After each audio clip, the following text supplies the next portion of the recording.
Un ancien footballeur international africain attaqué et tué par ses propres chiens de compagnie.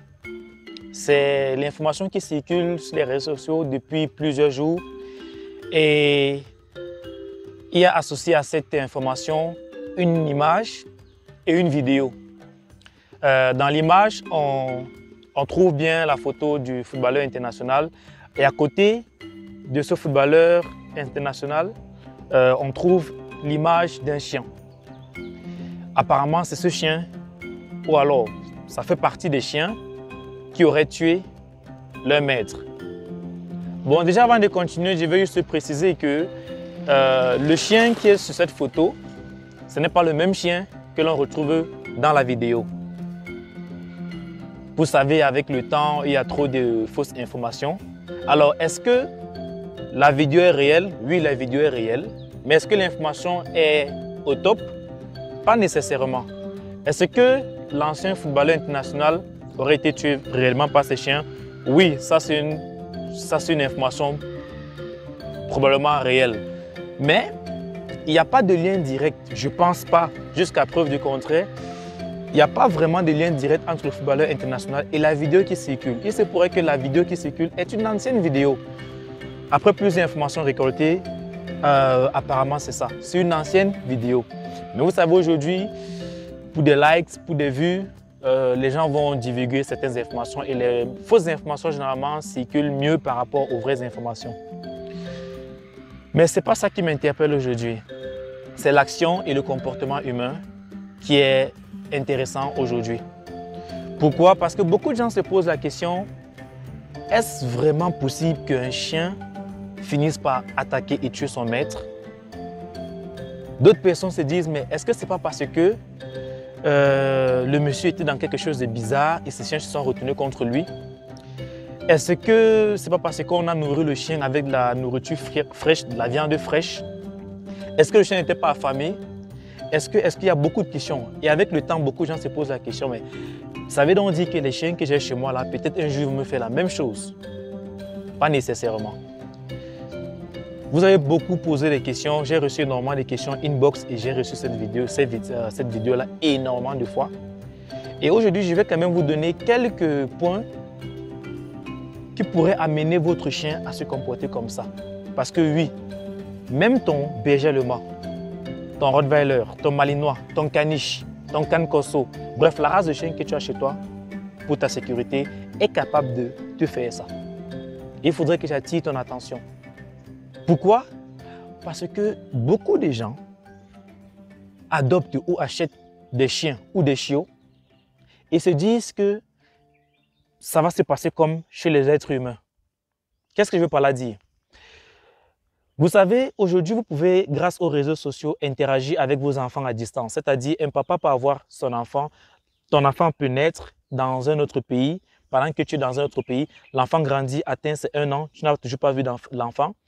Et puis, à un certain âge, tu peux commencer à communiquer avec l'enfant à travers le téléphone, les appels vidéo.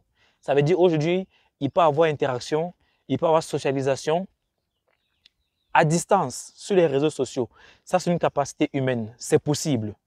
On peut se connaître sur les réseaux sociaux et le jour qu'on se rencontre pour la toute première fois, c'est comme si on se connaissait depuis. La communication est très fluide. Ça passe très vite. C'est cool. OK? Mais ce qu'il faut savoir est que avec les chiens, ce n'est pas pareil. Ça veut dire que quoi? Il ne suffit pas juste d'acheter un chien et le mettre à la maison et ne pas s'en occuper. Il y a un grand écart entre adopter un chien, acheter un chien, le mettre à la maison et s'en occuper. Et dans cette vidéo, je veux particulièrement interpeller les parents de la maison, plus précisément les papas. Parce que généralement, dans une maison, c'est le père qui va toujours, à 90%, hein, c'est toujours le papa qui va acheter un chien pour la sécurité. Mais ce qui se passe, c'est que le papa, lui, n'est presque jamais là à la maison. Donc, il va acheter un chiot de 2 mois. Prenons un exemple. Il prend un chiot de 2 mois, il met à la maison. Et vous êtes d'accord avec moi, le papa n'est presque jamais là. Il n'a presque jamais le temps de s'en occuper. Il n'est presque jamais là pour s'occuper du chien. Il estime que bon, les enfants à la maison vont le faire, le gardien va le faire. Là, j'ai pris l'exemple des papas de la maison, mais ça n'exclut pas les mamans de la maison qui ne sont jamais là. Je veux que vous compreniez, c'est que vous êtes très intelligent pour comprendre tout ce qui sera expliqué ici. Donc, il va prendre un chien, il va mettre à la maison, mais il n'est presque jamais là. Le chiot va grandir. Il va quitter le chiot à junior, à la phase junior. Il va quitter la phase junior à la phase adulte. Parfois même, le chien va arriver à la phase senior et le maître n'a jamais vraiment interagi avec son chien. Se disant que c'est un chien que j'ai acheté le chien, il ne peut rien me faire, c'est normal, c'est mon chien, je l'ai acheté et il vit dans ma maison. Eh bien, c'est là où il y a souvent erreur parce que vous ne savez peut-être pas, quand vous adoptez un chien, lui aussi, il devient propriétaire du territoire. C'est son territoire et c'est la raison pour laquelle un chien va protéger son territoire. Donc, pour qu'un chien protège son territoire, il faudrait qu'il identifie toutes les personnes qu'il connaît. Ça veut dire que quoi? La personne qui nourrit le chien va dire, ça, toi, je t'aime. La personne qui balade le chien, toi, je t'aime. La personne qui vient souvent laver le chien. Au fait, toutes ces personnes-là qui viennent aux besoins du chien, besoins basiques du chien. Le chien va dire, toi, tu es ma personne. Mais toi, le papa ou la maman, qui n'est jamais là pour balader le chien, juste une petite balade. Moi, je peux juste balader ton chien, toi, je le nourris et il me connaît plus que toi. Ça, c'est important à savoir. Parfois, il ne suffit pas juste de nourrir le chien, ou qu'il t'aime trop. Parfois, juste la balade. Au fait, le chien, c'est son intérêt. Il cherche ce qui va beaucoup l'intéresser et il va se concentrer sur ça pour donner plus d'affection à une personne par rapport à l'autre. C'est une parenthèse. Donc, toi qui ne t'occupes jamais du chien, tu n'es jamais là. Au fait, dans ta propre maison, tu es déjà un étranger pour le chien. Beaucoup de gens ne le savent pas. Et pourtant, c'est les choses que je constate constamment, chaque jour. Parce que vous savez, le contexte africain est ici. Surtout dans le contexte africain, où le chien, c'est d'abord la sécurité. OK, on prend le chien, on le met derrière la maison et on dit, ça va, on le libère uniquement la nuit. Mais à quel moment donné est-ce que le chien passe du temps avec toi? Là, il y a un problème. Ce qui se passe, c'est que plus tard, on va avoir ce genre de scénario où le maître ou le chien va finir par mordre son maître et se comporter bêtement. Déjà, je tiens à préciser, la vidéo qui circule, elle n'est pas nécessairement, il n'y a pas nécessairement un lien avec le footballeur. Parce que les chiens qui sont dans la vidéo ne ressemblent carrément pas aux chiens. Là, je parle du pelage. Pour ceux qui ne connaissent pas, ceux qui connaissent vont certainement constater que les chiens dans la vidéo, ce n'est pas le même chien, c'est pas le même chien par rapport à ce qu'on retrouve sur la photo, associé à l'image de l'ancien joueur international. Donc, ce n'est pas très certain que ces chiens-là étaient vraiment en train de mordre leur maître. Et quand j'observe même la vidéo, la façon que les chiens se comportent sur cet individu, il est difficile de dire que c'est... Il est très difficile de dire que c'est vraiment le monsieur dans la vidéo qui est en train de se faire mordre par les chiens. Parce qu'il y a beaucoup de choses qu'on ne peut pas analyser aujourd'hui. Bon, normalement parce que ce n'est pas votre domaine d'expertise. Mais quand j'observe le comportement de ces chiens, sincèrement, c'est pas un chien, c'est pas des chiens qui connaissent cette personne. En réalité, et certainement, cette personne s'est retrouvée dans la cour de ces chiens, dans le territoire de ces chiens. Et les chiens ont mené la garde. Ils ont réagi comme des chiens de garde. OK? Et il ne faudrait pas toujours dire que pitbull, pitbull, pitbull, parce que en réalité, en Afrique, les pitbulls n'ont même pas plus. Les chiens qui commettent plus de gaffes là, ce n'est pas les pitbulls. C'est nos bergers allemands. C'est nos Can Corso, c'est nos Rottweiler. Ces races de chiens que nous avons à la maison sont ces chiens qui commettent énormément de gaffes. C'est juste que le pitbull est toujours viral. Quand une vidéo du pitbull, quand on constate qu'un pitbull a fait quelque chose, allez, sa vidéo circule énormément. J'ai même vu des articles où certaines personnes ont carrément dit le pitbull, ce n'est pas un chien qui réfléchit. Il ne faut pas acheter un pitbull, il ne faut pas. Mais vous vous trompez. Le pitbull, c'est un chien très joueur. C'est un chien qui aime rester avec les gens. C'est un chien, il a son caractère. Et là encore, le problème, c'est au niveau des êtres humains qui achètent, qui veulent avoir un chat, mais qui partent acheter un lionceau. Mais tu t'attends à quoi? Il va devenir un lion. Le problème est que tu ne t'attends pas à ce qu'il devienne un lion. Et il y a aussi un problème avec ceux qui vendent les chiens. Ceux qui vendent les chiens se retrouvent toujours en train de d'anarquer les propriétaires. Il te dit, je veux telle race, tu donnes une autre race en disant non, parce que tous les chiots sont très beaux. Tous les chiots, parfois tous les chiots noirs se ressemblent, tous les chiots blancs se ressemblent. C'est lorsqu'ils grandissent qu'on commence à voir réellement que ce que j'avais acheté, ce n'est pas ça. Ok? C'était une parenthèse. Pour revenir sur notre point qui nous intéresse, je vais un peu vous amener, j'essaie un peu de vous amener un peu de partout pour qu'on s'entende bien. Donc, toi qui ne t'occupes pas du chien, 1 an passe, tu ne te rends même pas compte que tu n'as jamais donné du temps à ton chien à la maison. Finalement, le chien connaît l'enfant de la maison, il connaît le gardien de la maison, la mère de la maison, mais jamais toi le papa. Ça devient un problème.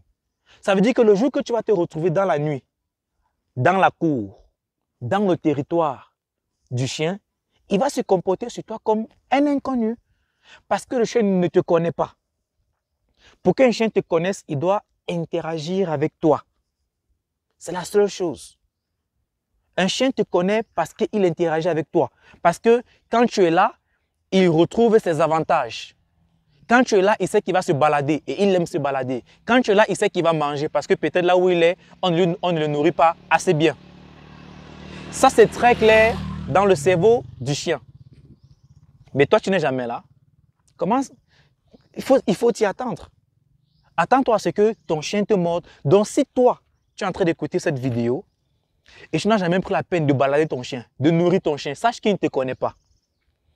Il te voit seulement passer devant la maison chaque jour et il dit, le monsieur si, qu'est-ce qu'il fait ici? La dame si, qu'est-ce qu'elle fait ici? L'enfant si, qu'est-ce qu'il fait ici?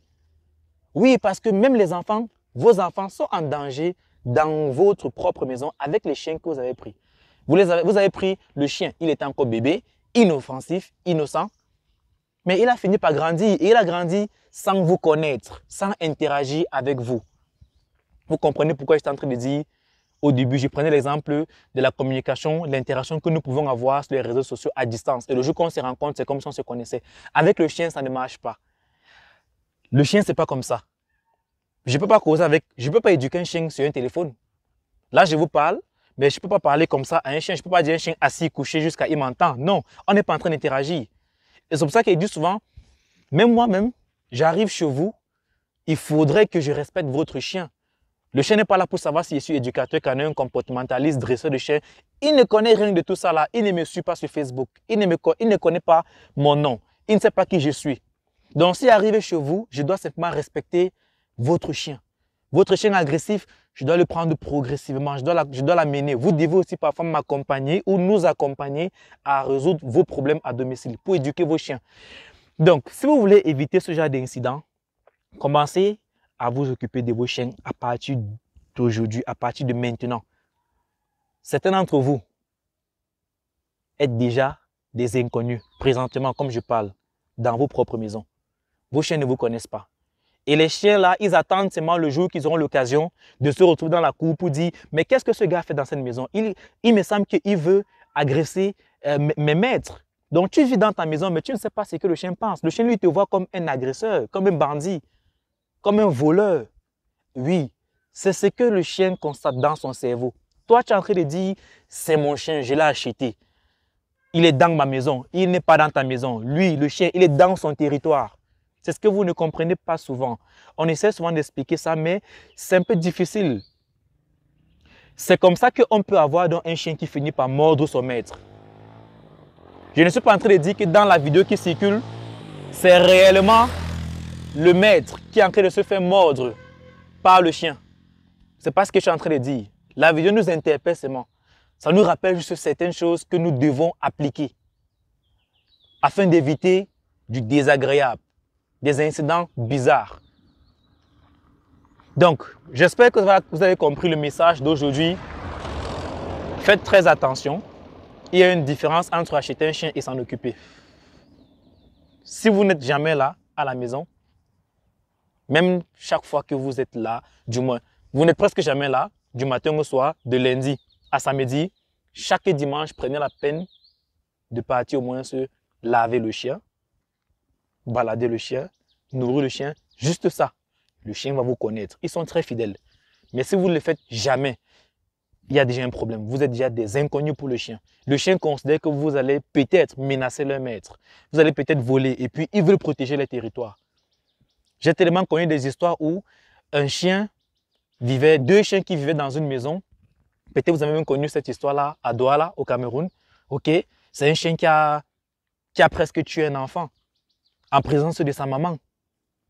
Parce que à la maison, on est habitué à nourrir le chien et tout, mais on n'a jamais amené les enfants à nourrir le chien, à balader le chien. Et on s'est dit que bon, comme le chien nous connaisse, ils nous connaissent, alors ça veut dire qu'ils connaissent automatiquement les enfants de la maison. Et c'était une erreur fatale. Et un jour, la maman est partie pour nourrir les chiens. L'enfant était derrière la maman. Qu'est-ce qui s'est passé? Les chiens ont eu l'occasion de sortir de la cage quand elle a ouvert la porte de la cage de chiens pour les donner à manger. Les chiens se sont attaqués immédiatement sur son enfant. Ils ont directement attaqué l'enfant. Elle ne comprenait pas ce qui s'est passé. Les chiens ne l'ont pas attaqué, elle non, mais l'enfant. Pourtant, l'enfant, lui, vit dans la maison depuis. Eh bien, l'erreur était que le chien ne connaissait pas qui était l'enfant. Et en plus de cela, l'enfant s'est retrouvé derrière la maman. L'enfant venait juste accompagner sa maman. La maman a dit, ok, accompagne-moi, allons nourrir les chiens. Mais les chiens ne connaissaient pas l'enfant. Et comme l'enfant était derrière la maman, les chiens ont probablement eu l'idée là que peut-être il est devant notre maîtresse comme ça, il risque de faire du mal à notre maîtresse. Donc protégeons notre maîtresse. Donc arrêtez, les chiens attaquent parce qu'ils protègent leur maîtresse. Mais ça, elle ne pouvait pas comprendre. Et c'est normal, je pense qu'aujourd'hui, elle a fini par comprendre parce que j'avais échangé avec cette dame. Pourquoi? Parce que nous avons les chiens à la maison et nous ne prenons pas la peine d'interagir avec eux. Beaucoup de gens prennent les chiens et disent « Non, je ne veux pas que mes enfants touchent le chien. » C'est grave, c'est dangereux. Vos enfants sont en danger. Je préfère vous le dire cash. Vos enfants sont réellement en danger. Donc, faites très attention, s'il vous plaît. Sinon, il y aura encore des incidents après cette vidéo. Et n'hésitez surtout pas de partager ce petit message-là autour de vous. C'est comme ça qu'un chien peut finir par vous attaquer, vous mordre, parce qu'ils ne vous connaissent pas. Ce n'est pas parce que les chiens vous connaissaient et ils ont quand même eu l'idée de vous attaquer. Ce n'est pas parce que le chien vous connaissait et quelqu'un est entré dans l'esprit de votre chien pour vous attaquer. Non, pas du tout. Ok? Pas du tout. Ce n'est pas la sorcellerie. C'est psychologique. Il faut interagir avec le chien. Si vous n'interagissez pas avec le chien, ils ne vous connaissent pas. Et chaque fois qu'ils auront l'occasion de vous attaquer, ils vont vous attaquer parce que vous vous retrouvez dans leur territoire. Ils ont le droit, le devoir de protéger leur territoire. C'est pour ça que vous les achetez. C'est pour ça que vous les adoptez. Interagissez avec le chien. Même s'il y a un étranger qui arrive à la maison pour 3 mois, rassurez-vous que cet étranger interagisse avec le chien. Quand vous partez nourrir le chien, à demander à cet étranger de vous accompagner pour nourrir le chien. Juste pour que, pendant que le chien est en train de manger, il constate la présence de cet étranger. Ok, il va associer son moment de plaisir, c'est-à-dire manger, à cet étranger. Comme ça, quand il va retrouver cet étranger dans votre cour, par accident, ok, on ne sait pas comment, mais le chien s'est retrouvé dehors, peut-être la cage s'est gâtée, il s'est retrouvé dehors. Lorsqu'il va trouver cet étranger, il ne va pas attaquer. Il va trouver l'étranger, il ne va pas attaquer. Pourquoi? Parce qu'il va dire, ah, tu me nourris souvent. Ou alors, comme mon maître me nourrit souvent, tu es là. Donc, nous sommes déjà amis. C'est tout. Si vous ne le faites pas, c'est un problème. Donc, c'est comme ça qu'un chien peut attaquer son maître. Parce qu'ils ne vous connaissent pas. Mais en réalité, si tu as élevé un chien, tu as acheté un tout bébé, tu l'as élevé et tout, même si c'est 1000 ans plus tard, il ne va jamais t'attaquer. Sauf si, à un moment donné, tu as raté beaucoup de choses. Il ne va pas t'attaquer. Il te connaît. Il est très fidèle. Si les gens arrivent à élever des lions, et ces lions-là ne les attaquent jamais, le lion qui a un instinct de prédation bien plus élevé que le chien, combien de fois le chien qui a un instinct de prédation moins que le lion, il ne va pas vous attaquer. Non, ce n'est pas possible. Et j'aime souvent dire, lorsque vous prenez un chien à la maison, la première des choses, c'est d'abord les enfants. Les enfants, c'est la priorité. Quand vous prenez un chiot, commencez l'interaction avec les enfants d'abord. Ensuite, les autres. Mais arrêtez de penser que acheter un chien suffit pour qu'ils vous connaissent. Ça n'existe pas. Absolument pas. Et c'est pour ça qu'il y a trop d'incidents. Donc, chers parents, prenez le temps de balader le chien. Prenez le temps d'interagir avec le chien. Juste ça. Même si c'est 5 minutes par jour, c'est assez pour que votre chien vous connaisse et ne vous oubliera jamais. Faites 2 mois avec un chien. Si tu fais seulement 2 mois avec un chien junior, dont les chiens juniors, c'est des chiens qui ne sont plus des chiots, Juste seulement 2 mois avec eux. Et ils sont capables de ne jamais vous oublier, même si vous revenez 10 ans plus tard. Oui. Mais si vous revenez 10 ans plus tard, n'entrez pas directement en contact avec le chien. Il y a des façons d'approcher le chien. Parce que le chien, lui, il remarque d'abord votre voix parfois, mais surtout votre odeur. Si vous entrez directement dans la maison comme ça, là, disant que non, c'est mon chien, il me connaît, il risque de vous attaquer avant de se rendre compte que, ah, c'est Chris, ah, c'est Marc, ah, c'est Lionel. OK? Donc, si vous voulez rentrer en contact avec le chien, la prochaine des choses, c'est rassurez-vous qu'il est dans la cage, qu'il soit dans la cage. Vous venez vers lui, vous mettez juste votre main comme ça, là, il renifle. Il va dire, ah, je remarque cette odeur, et puis il va commencer à bouger la queue, et c'est fini. OK? Donc, en même temps, faisons attention aux fake news. D'accord? Mais surtout, prenons la peine d'interagir avec nos chiens quand ils arrivent à la maison. Et tout le monde, sans exception, doit le faire obligatoirement à la maison. S'il y a une personne qui dit non, je ne veux pas toucher le chien, cette personne déjà est en train de vous mettre dans les vrais problèmes. Parce que quand vous ne serez pas là, si ce chien se retrouve dehors par accident et que cette personne est aussi dehors, il risque d'avoir un problème. Vous devez obliger. C'est une obligation. J'espère que le message est passé. C'est ça que je voulais partager avec vous. La vidéo nous a interpellés. Merci d'avoir partagé cette vidéo. Mais sachez un truc, c'est pas une affaire de pitbull. Déjà dans cette vidéo, ce n'est pas des pitbulls. Je pense très bien. Si j'ai fait erreur, certains vont me corriger. Ce sont des American Bully standards, si je ne me trompe pas. OK? Et le pitbull n'est pas le problème. Le problème, c'est les humains qui prennent des chiens et ne veulent pas éduquer le chien. OK? Il faut éduquer le chien. C'est un membre de la maison. Il lutte contre le banditisme. Il est là pour sauver votre vie. Dépensez un peu seulement pour leur éducation.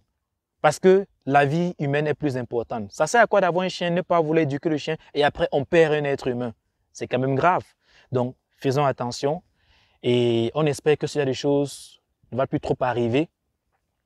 Ces choses ne vont plus arriver dans notre société, que ça va diminuer. Gardez à l'esprit tout ce que j'ai dit aujourd'hui. Ce n'est pas seulement une affaire de pitbull, c'est une affaire de chien. Même le chat peut t'attaquer si tu t'amuses. OK? Il faut juste comprendre l'animal que tu as à la maison, lire la notice du cerveau de la race, ne pas acheter un chien juste pour acheter, toujours vous renseigner avant d'acheter un chien et bien s'en occuper. Merci et une fois de plus, bonne année à vous, bonne année 2023, moins d'incidents et à très bientôt. Chris Pocam, fondateur de International Canine Group. À la prochaine.